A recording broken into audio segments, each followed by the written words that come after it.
The Caitlin Clark injury update is as good as it could be under the circumstances. Of course, everyone would love to hear she's fine and she'll be back for the next game. But we all knew that wasn't the case. And, if this was an isolated injury, it may be a little bit more simple. But because it is on top of the bevy of injuries she's suffered all season, it makes the issue a little bit more complicated. This really goes back to the preseason. I've said it often, but I think that game in Iowa in the preseason really hampered her a little bit in a sense, at least from the recovery standpoint, because there's no universe where she's playing in a preseason game while dealing with that tightness in her quad that she was dealing with in the preseason if it wasn't in that special venue, that special moment, which led to the big moment against Brazil and everything that followed. But she had sat the day before, and there's just zero chance she would have played in another venue, I don't believe.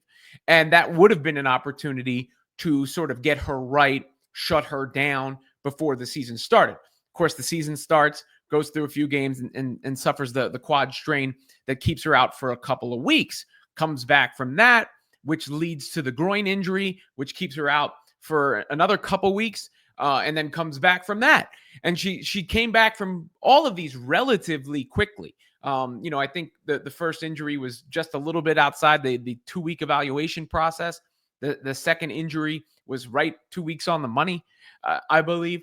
And now she's got a situation where she injures the other groin, which goes to show you, head, shoulders, knees, and toes, right? That the hip bone is connected to the butt, all those things, the body being relying on one aspect versus the other, compensation, all those sorts of things that can lead to injury. And you want to make sure she is right, because they've said it in the past.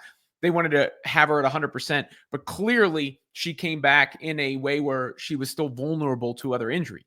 And Clark went and sought numerous medical opinions, which always gets you concerned when you're looking for a second opinion. But the statement from the Indiana Fever eases some of those concerns. So let's dive into that real quick. This is what was shared. There's stranger things pop up. But following a July 15th injury to her right groin, Indiana Fever guard Caitlin Clark underwent further medical evaluations this week. The team can confirm that no additional injuries or damage were discovered through the evaluations. Clark will continue working with the Fever medical team on her recovery and rehabilitation, with the priority on her long-term health and well-being. There's no timetable available for Clark's return, and no additional details will be provided at this time. Any further updates will be shared as they become available. So let's unpack that for a second. No further additional injuries. That is good. That means that initial MRI that Stephanie White reacted to, where she said it was good news because it's a day-to-day thing, remains the case. Now, I'm not saying it's a day-to-day thing, but what I'm saying is the specific injury is not severe. Now, again, it comes in conjunction with the other injuries, which makes it more complicated. But the specific injury is not severe. Now, the no timetable thing, well, okay. No timetable for her return. If they set 2 weeks, that would mean she needs to be back in 2 weeks. There's a certain pressure there. If they said 4 to 6 weeks, that's a long time to be shut down and essentially ends the season, and she would need a long ramp-up time. To me, this means they're working on her timeline, how she feels, how she progresses. And, I get the sense when you have this medical report and a little bit of time from the All-Star game that she's actually doing probably better than people expect. Probably feeling a little bit better than people expect, but they don't want to put a pressure on her to be back on the floor ASAP, because then she feels that pressure. She tries to get out there, and maybe you wind up in the same situation. So the way that this release, what it says to me is that they're trying to diffuse the situation a little bit. Here, we're giving you information. Here's the update, so you don't ask us about it over and over again.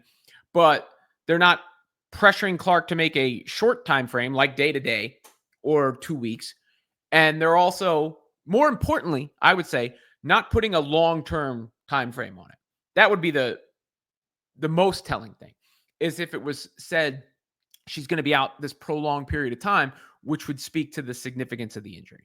Instead, in this case, it's, as she progresses, with the focus on her health and well-being and long-term well-being, meaning they don't want her to get hurt again, and they don't want her to rush her back and be compromised.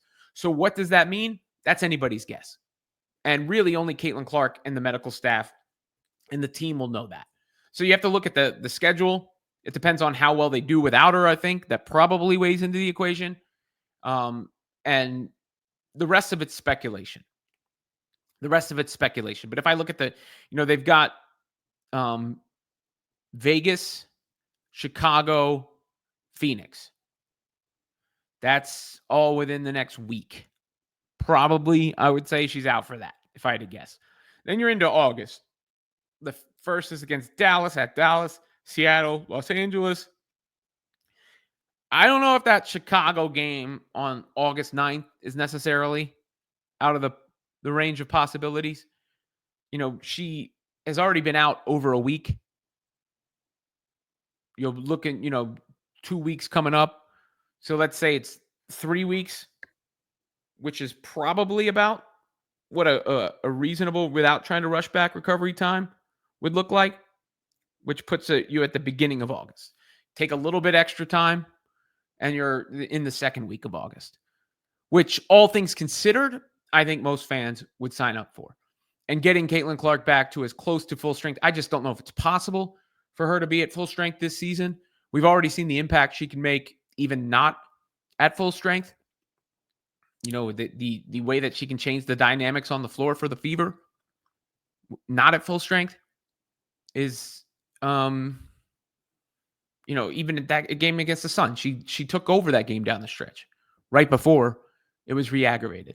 So to me, this is about not pressuring her. And a lot weighs on Caitlin Clark, whether it be ticket sales, ratings, fan expectations, meeting the moment for the fans, all those things that they weigh on her. So that's probably part of what wants to rush her back.